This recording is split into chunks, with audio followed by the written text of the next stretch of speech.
Young people under the age of 17. Last year, that number was 16 for all of 2020. And this year, as Shaq mentioned, that number is 21. And we're still 3 months left in the year. So another city, Louisville.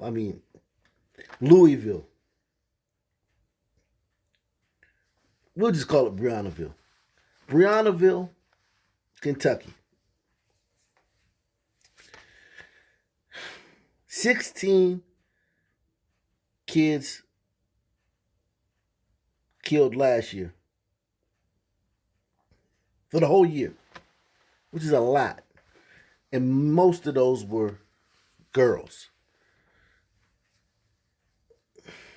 This year it's 21, and you still got 3 months left.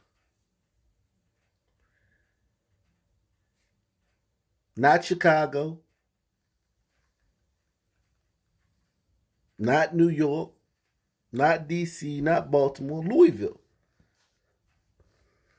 One of 100 cities, I would say mid-level cities in this country.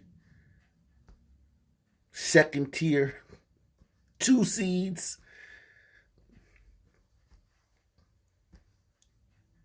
Where the violence is like a third world country, but it doesn't get the attention because it's such a random city. Like the Louisville Cardinals, they don't even have any like major professional teams there. It's a dangerous place, Jack. Young people under the age of 17. Last year, that number was 16 for all of 2020. And this year, as Shaq mentioned, that number is 21. And we're still 3 months left in the year. Now, with today's senseless shooting, the focus has now turned to what happens next in our community to solve the problem with gangs, guns, and gun violence. Our city's 145th homicide victim of the year. Let me repeat that. 145th homicide of the year was a 16-year-old student waiting at a bus stop, a school bus stop. Okay. So we got a city with a glacier glider mayor. Very rare for a city this size. Stakeholders and decision makers in our community reeling Wednesday morning from the tragic shooting death of 16-year-old Tyree Smith at a school bus stop. His death now increasing the calls for JCPS to expedite its formation of a school police team. JCPS has to have its own police department. There's no two ways about it. The students and the teachers deserve that. So I think this is the police chief. So I thought they replaced the old one with a sister during the Breonna Taylor thing, but whatever. This is the person representing the police in this press conference. And she says that the county that Louisville is in, they need their own police department. Just think about that. It went from defund. I mean, they were hard down there in Louisville. They protested like into 2021. It was get rid of the police. Because remember, last year the kids were out of school. Crime went through the roof. But it was in the streets. Get rid of the police. Get rid of the police. Now, a year later, the school district needs their own police force. And look at that sister right behind. She trying to think of that. Look how hard she thinks. She's like, how can I spend this into racism? How can I spend this into we need more stuff? You can see her, look at her little beady eyes. You can see her brain just working like, how we gonna spend this? It's something that we being failed. The government failing us. She thinking, look at her eyes. She is just thinking how she can twist this and rearrange this and make it not the shooter's fault and make it everybody else's fault. JCPS has to have its own police department. There's no two ways about it. The The students and the teachers deserve that. After budget cuts eliminated the presence of school resource officers 2 years ago. After budget cuts 2 years ago.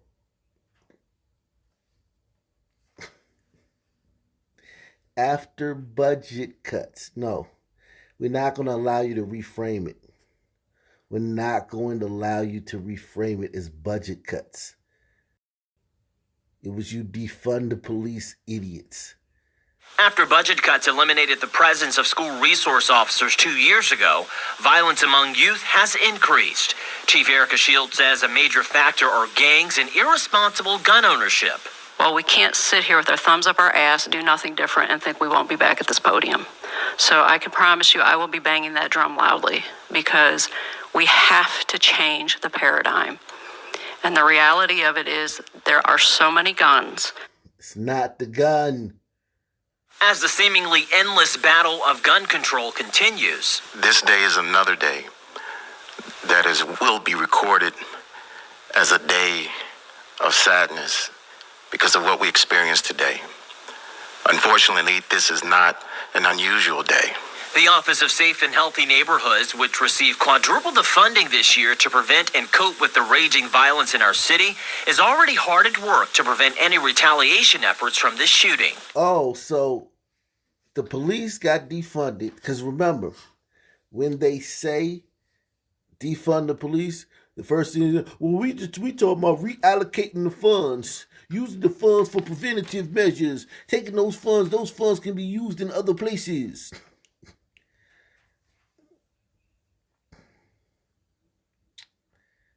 That stuff doesn't work. None of your programs work. But let's see. Let's see what they have up their sleeves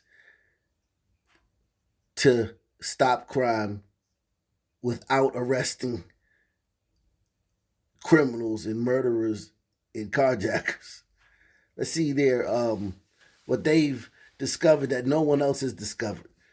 So it's critical right now for us to be in intervention mode to ensure that there are no retaliatory efforts that can take place, but then also addressing the trauma, which trauma we know also leads to more violence. And so how are we there and showing up in community to support the families?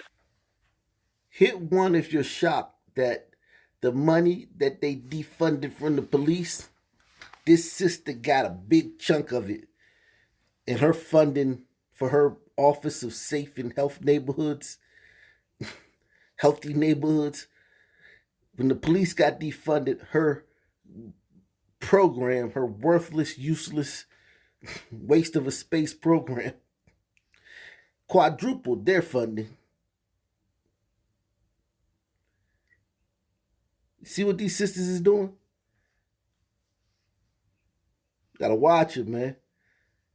Gotta watch her. She running around doing nothing. It's getting twice as worse since she got all this money from that they took from the police department.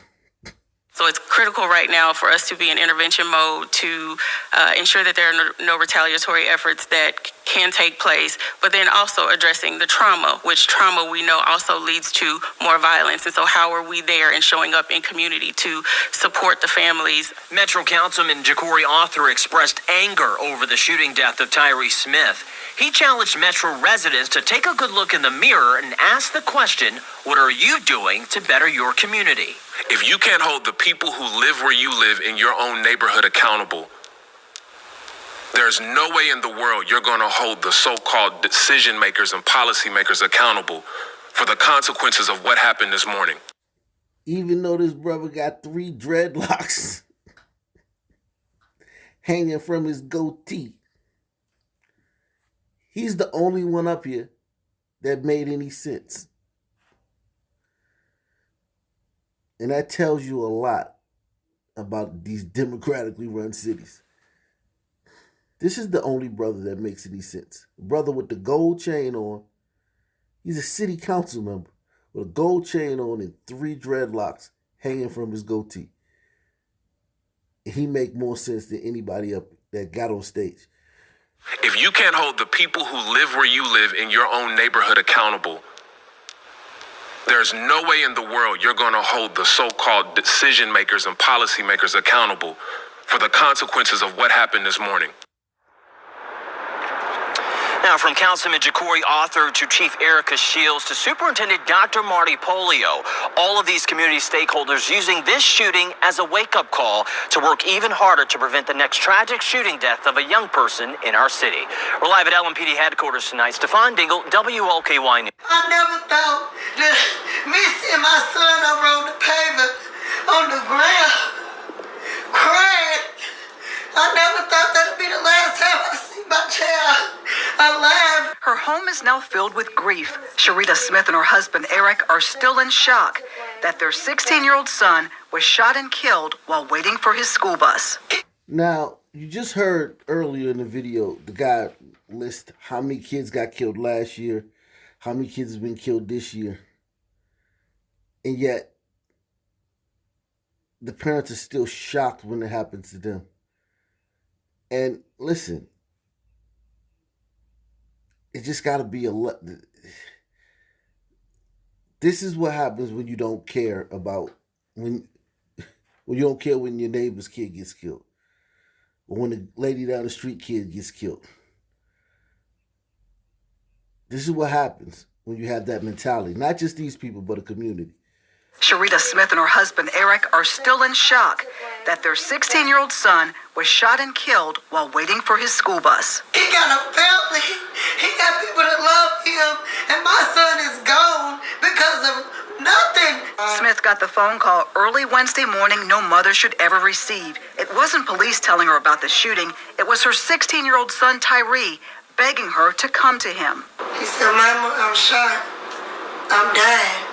And I said, no, you're not. He said, hurry, Mama. And I said, I'm on my way. She says the 3 blocks to get to her son seemed like an eternity. She got there and he saw her, but it was too late. He closed his eyes and never opened them again. She said the call he made to let her know he needed her will haunt her forever. Think about how often this happens in the stand. All these kids got cell phones.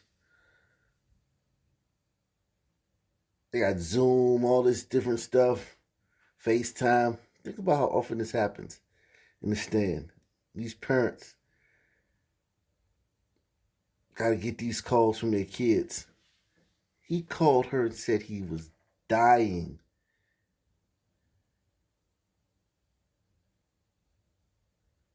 Wow. He knew. Like, he got hit up. He knew.